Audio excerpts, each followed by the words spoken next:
गोपाल भज मन गोविंदा गोविंदा गोपाला गोविंदा गोपाला गोविंद गोविंद गोपाल। बोलिए आगे। भज मन गोविंदा गोविंद गोविंद गोपाल भज मन गोविंदा गोविंदा गोपाला गोविंदा गोपाला गोविंद गोविंद गोपाल भज मन गोविंदा। सभी पुण्य आत्मा ध्यान से सुनिएगा। मैं आप लोगों से बार बार कहता हूं, आप प्रश्न कीजिए। क्यों? मुझे प्रश्न करने के बाद ये मालूम पड़ता है हमारी गाड़ी कहाँ रुकी हुई है, हमें कहाँ से इसे धक्का लगाना है।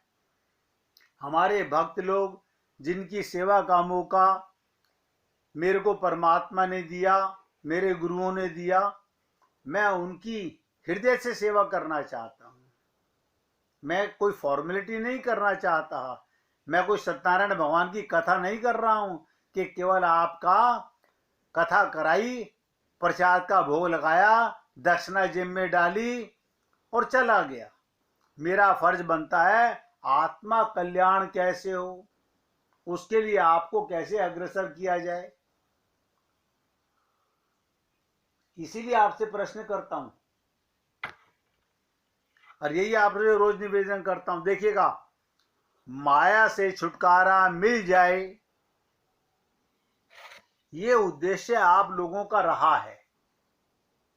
क्योंकि अब आप लोगों को पता चल गया कि माया मा ठगनी हम जानी। आप बताइए, गलत बस में चढ़ते ही आप क्या कहते हो? ड्राइवर साहब गाड़ी रोकिए, ड्राइवर साहब गाड़ी रोकिए। क्या हुआ? आप बताइए, गलत बस में चढ़ते ही आप ड्राइवर को बोलते हो गाड़ी रोकिए, कंडक्टर को बोलते हो सीटी बजाइए, मेरे को रुकोइए, मुझे उतरना है।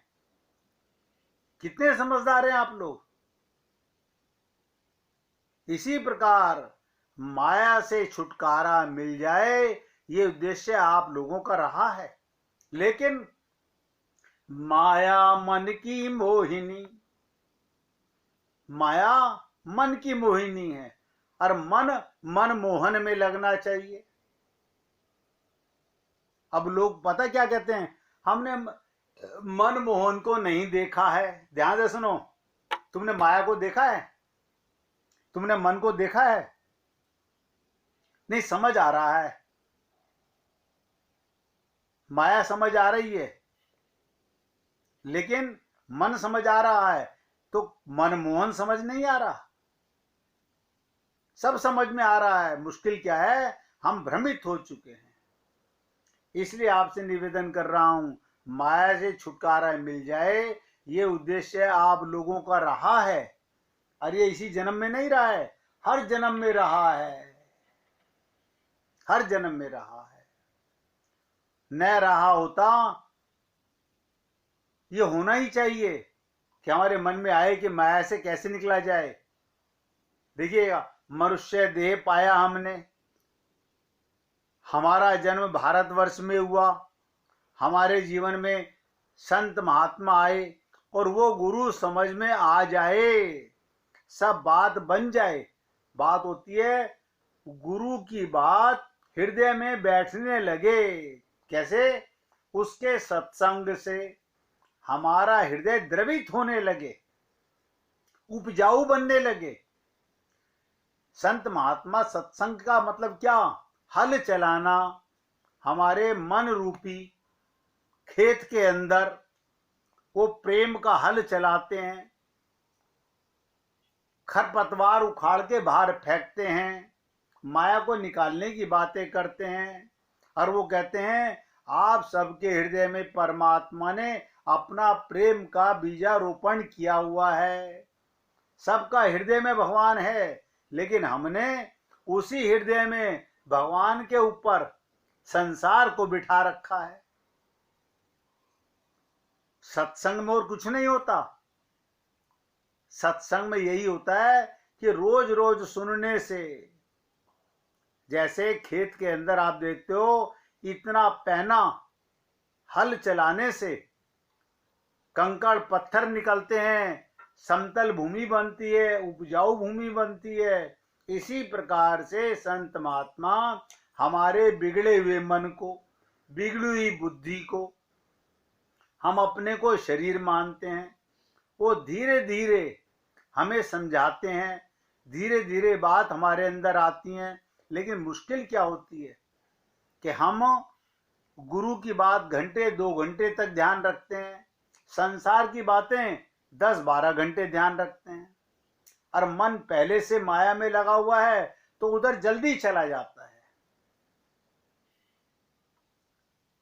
तो मैंने कहा जब गुरु मिल जाए और वो गुरु समझ में आ जाए, सब बात बन जाए, और फिर हम अपना कल्याण ना करें तो इससे गुरु को दुख होता है।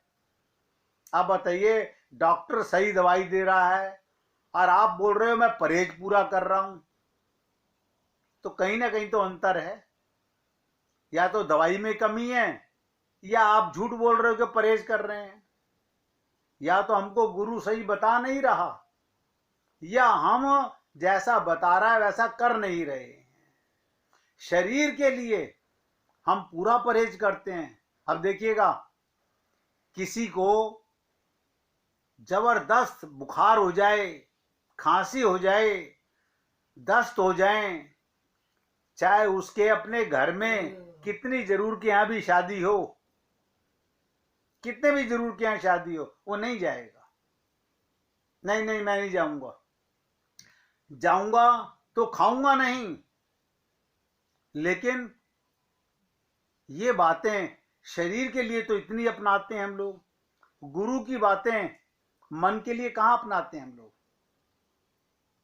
आप सोचिए, आप आत्मा हैं, आत्मा का कल्याण करना चाहते हैं, शरीर का कितना ध्यान रखते हैं, जबकि सबको पता है ये मरण धर्म है। इस शरीर में एक गुण है, बस एक विशेषता है, इस देह में हरि मिलत है, और कोई इसमें विशेषता नहीं है। 9 द्वार हैं शरीर के अंदर, और 9 के अंदर से गंदगी निकलती है। ये तो परमात्मा अंदर ना हो, आत्मा अंदर ना हो तो इसमें बदबू मारने लगती है। 2 दिन किसी रासो घर में रखिए, बदबू मारने लगती है, और हम उस तन को मैं मानते हैं। हम अपना कल्याण ना करें, इससे गुरु को दुख होता है। ये सेवा नहीं, सेवा का मतलब स्वामी को सुख देना। अब आप बताइए, हम अपने गुरु को सुख देना चाहते हैं, वो हमारा कल्याण करना चाहते हैं, तो हमारी सेवा क्या है? उनकी बात को जीवन में उतारना।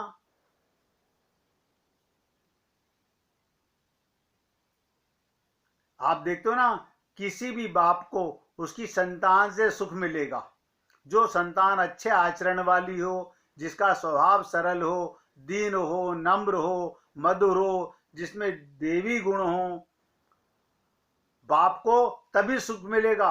और संसारी बाप को भले ही ना मिले, लेकिन गुरु को तो सब सुख मिल सकता है। जब आपका मन भगवान में लगने लगे। आपको नहीं पता, हमारे 1, 2, 4 बच्चे होंगे, गुरु के पास में उसका कितना बड़ा परिवार होता है, कितनों का उसे ध्यान रहता है, कितनों के विषय में वो सोचता रहता है, इसका कल्याण कैसे हो, इसका कल्याण कैसे हो। एक मार्ग वो सोचता है कि कुछ ऐसा करूं जिससे इनका कल्याण हो जाए। ये बातें हम नहीं सोचते। इसलिए मैं आपसे निवेदन करता हूं, ये तो भगवान की कृपा है हम लोगों के ऊपर। हमको सुख देने से दो लाभ होंगे, एक तो हमको दुख नहीं मिलेगा, दूसरे तुम्हारा कल्याण होगा। अन्यथा भगवान के आगे क्या जवाब देंगे हम लोग। पहली बात तो भगवान के सामने जाने का मौका कब मिलेगा, जब काया का भ्रम मिट जाएगा, माया का भ्रम मिट जाएगा, माया चली जाएगी, फिर आनंद ही आनंद है। इसीलिए बार बार कहा जाता है कि आप अपना अंतःकरण शुद्ध कीजिए। ये अंतःकरण क्या, मन बुद्धि बस। कुछ तन को शुद्ध करने के लिए किसी ने कहा क्या अभी साबुन से नहाइए, गंगा जल में नहाइए, ये तो भ्रम है हम लोगों का। मन हमारा गंदा है। हमें सब कृपा भगवान की, तुमको गुरु मिल गया, तुम भगवान के धाम में आ गए, अब फिर भी लापरवाही। आपस में लड़ते हैं, कटु वाक्य बोलते हैं, अरे नहीं बोलते, मन में तो लेते ही हैं, उसने मुझे ऐसा कहा। अगर कोई तुमको बुरा कहता है तो आपको सोचना चाहिए चलिए भगवान उसकी कृपा करे, हम में बुराई होगी इसलिए बुरा कह रहा होगा। अगर कोई हमें बुरा कह रहा है तो हमें बुरा क्यों लगे, अच्छी बात है। निंदक नियेड़े राखिए, हमें तो ऐसे लोगों को अपने पास रखना चाहिए। संसार में भगवत प्राप्ति से पहले ऐसा कोई भी जीव नहीं, नोट कर लो, भगवत प्राप्ति से पहले ऐसा कोई भी जीव नहीं जिसमें कमी ना हो, जिसमें दोष ना हो। जो जब मालूम है हमको कि हमारे अंदर तमाम दोष हैं, तो कोई अगर हमें कटु वाक्य बोल दे इसका मतलब तुम अच्छे हो और सब खराब हैं। हमें तो खुश होना चाहिए कि कोई हमारी कमियां हमारे सामने लाके प्रकट कर रहा है। मैं तो आपसे निवेदन करता हूं, जिस प्रकार आपने माता पिता को अपना मान के उनके आदर्श बने, टीचर को अपना गुरु मान के उनके आदर्शवादी बने, बहुत अच्छे अच्छे मार्क्स लेकर के आए, कंपटीशन में आगे गए, इसी प्रकार से जब आपको पता चल गया ये सब तो शरीर के कार्य थे, मैं आत्मा हूं, आत्मा का कार्य किससे मुझे मालूम पड़ा, जिस गुरु ने आत्मा का कल्याण करने का मार्ग बताया, तो क्या मुझे अपने मन को उसकी बात को नहीं मानना चाहिए।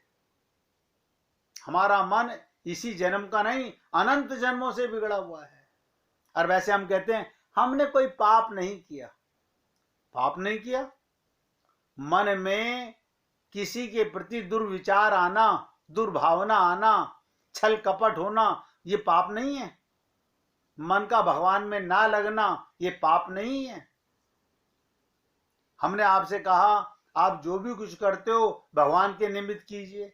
मैं भगवान का कार्य कर रहा हूं, मैं भगवान की दुकान चला रहा हूं, मैं भगवान की नौकरी कर रहा हूं।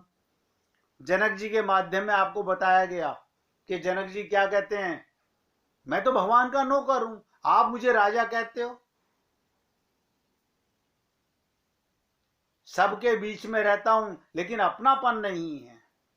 अपने तो मेरे तो गिरधर गोपाल, दूसरों ना कोई। इसलिए आपसे निवेदन करता हूं, अभी कुछ नहीं बिगड़ा है, अभी भगवत प्राप्ति का पूरा मौका बाकी है। अभी भी अगर हम लोग चाहें संकल्प करें।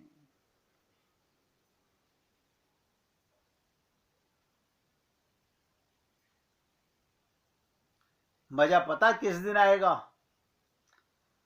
तूफान उठा है दिल में, तूफान उठा है दिल में, ऐसा तो क्या है दिल में। देखो संसार के लिए कैसे कैसे तूफान उठते हैं। तूफान उठा है दिल में, ऐसा तो क्या है दिल में, इतना उजाला क्यों है, कुछ तो जला है दिल में। जिस दिन संसार की माया का भ्रम मिट जाए और परमात्मा की कृपा बरसने लगे, तब समझिएगा कि चेहरा बता रहा है तू छा गया है मन में। आपके चेहरे पे प्रेम के भाव जागने लगेंगे, भक्ति के भाव जागने लगेंगे, अपने आप भगवान की भक्ति में मन लगने लगेगा। अभी कुसंग में मन लगता है। मैं रोज देखता हूं लोग वाग संसार में कैसा मन लगता है, वही एक बात 10-10 बार करते हैं हम लोग, सारा दिन करते हैं।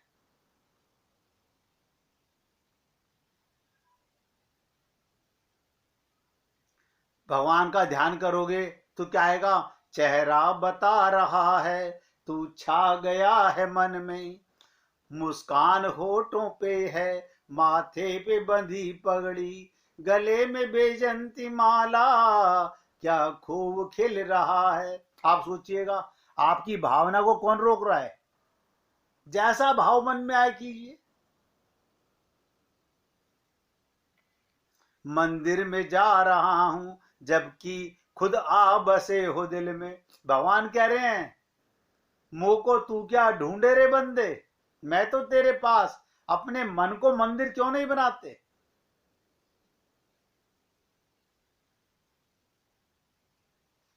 सोचो, बार बार सोचो, अभी कुछ नहीं बिगड़ा है। अभी भगवत प्राप्ति का पूरा मौका हमें भगवान ने दिया हुआ है और अभी सांस चल रही है।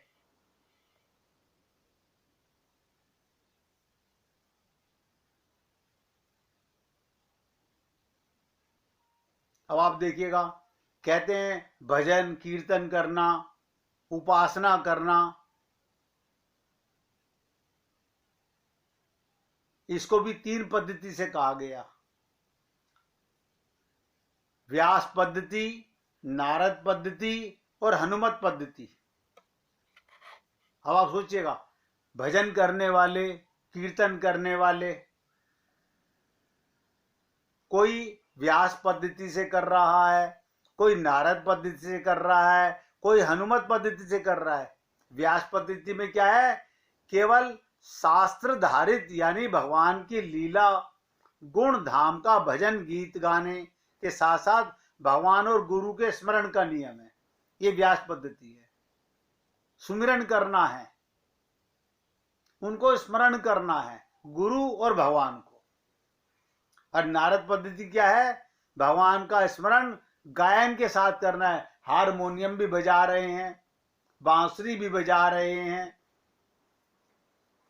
वाद्य यंत्रों का बजाना यानी स्मरण गीत और संगीत का नियम है। इसे नारद पद्धति कहते हैं। और हनुमत पद्धति क्या होती है? भगवान का स्मरण भजन वाद्य यंत्र के साथ भी हो, संगीत के साथ भी हो और नृत्य के साथ भी हो। अब आप सोचिएगा, आप नृत्य तो कर रहे हो लेकिन भगवान के लिए कर रहे हो? नहीं, वीडियो बनवाने के लिए। हम वीडियो बनवाने के लिए नृत्य कर रहे हैं, भगवान को रिझाने के लिए ना, पब्लिक को रिझाने के लिए। और देखिए, तीनों पद्धति में एक निचोड़ की बात बताने जा रहा हूं, ध्यान से सुनिएगा। व्यास पद्धति हो, नारद पद्धति हो या हनुमत पद्धति हो, तीनों में स्मरण करना मूल चीज है। मैंने आप सबसे निवेदन कई बार कहा, क्योंकि मुझे जो गुरु और संतों से मिला है वही तो बांटूंगा, कि 84 सूत्रों में 83 सूत्र कोई काम नहीं करेंगे जब तक स्मरण भक्ति नहीं होगी। इतना मूल सूत्र है ये। और नवदा भक्ति में 8 सूत्र कोई काम नहीं कर सकते जब तक स्मरण भक्ति ना हो। 3 सूत्र भक्ति सुखदेव परमहंस की बताई हुई, उनके अंदर भी स्मरण करना मूल प्राण है भक्ति का। और आप और हम लोग मुख से बोला मगर मन से बोला नहीं, स्मरण नहीं करते। कारण क्या है? किसी ने इतनी गहराई से बताने का प्रयत्न ही नहीं किया। हम क्या कर रहे हैं? हनुमान चालीसा पढ़ रहे हैं, हनुमान चालीसा पढ़ रहे हैं। भगवान राम को सामने खड़ा किया था क्या? ना, हनुमान जी को खड़ा किया था क्या? ना ना। गुरु जी का ध्यान किया था क्या? ना ना।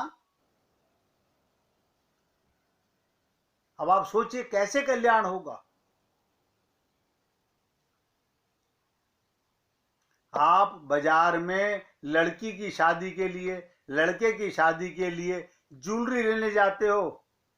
सबको पता है मेरी लड़की को कौन सा हार अच्छा लगेगा।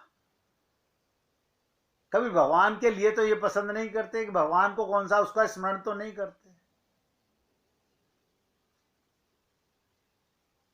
बिना स्मरण के भक्ति है ही नहीं। इसलिए आपसे कहता हूं, स्मरण के बिना बाकी सब, अब एक चीज बोलने जा रहा हूं, सबके समान है। यानी आपकी भक्ति, आपकी पूजा, आपका पाठ, आपकी आरती, आपका गायन मुर्दे के समान है, समझ लीजिएगा।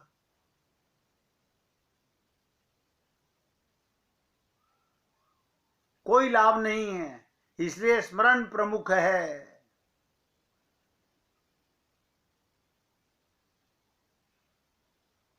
एक बार इस्कॉन टेम्पल के अंदर वहां के प्रभुपाद जी, प्रभु जी बोलते हैं वहां सब कोई, तो वहां पर वो लोग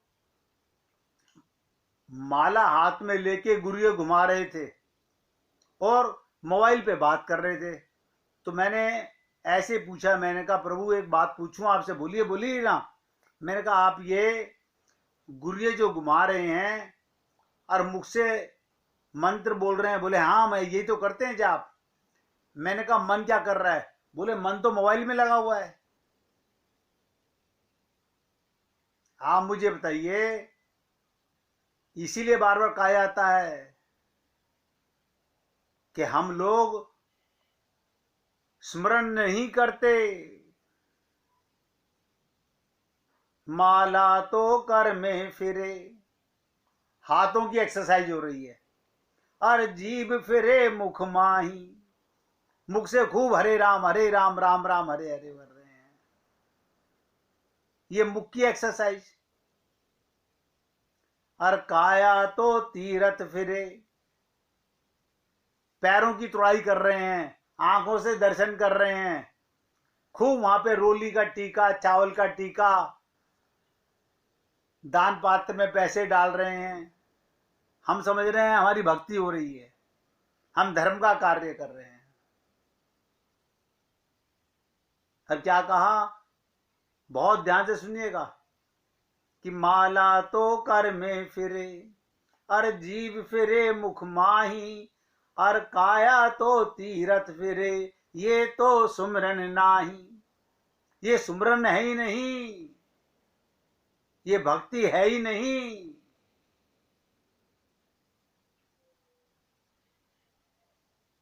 कैसे समझ में आए? क्योंकि हम लोगों ने पंडितों की ठगाई में आ गए हैं। हम लोग मंदिरों में बैठे हुए पंडित वो कथा सुना देते हैं, हम सुन के आ जाते हैं। वो हमें भक्त बना देते हैं, हम भक्त बन के आ जाते हैं कथा सुन करके। जितनी देर कथा सुनी उतनी देर ना तो सुनाने वाले के सामने प्रभु थे, ना आपके सामने आपके हृदय में प्रभु थे। फिर क्या लाभ मिला? हम तो ये सोच के सुनते हैं बस देखो हमारी दुकान चल जानी चाहिए प्रभु।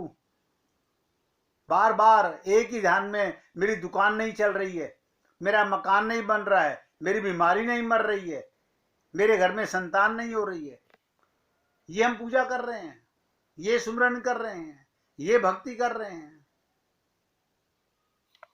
1 मिनट कीर्तन कीजिए, फिर आगे बढ़ते।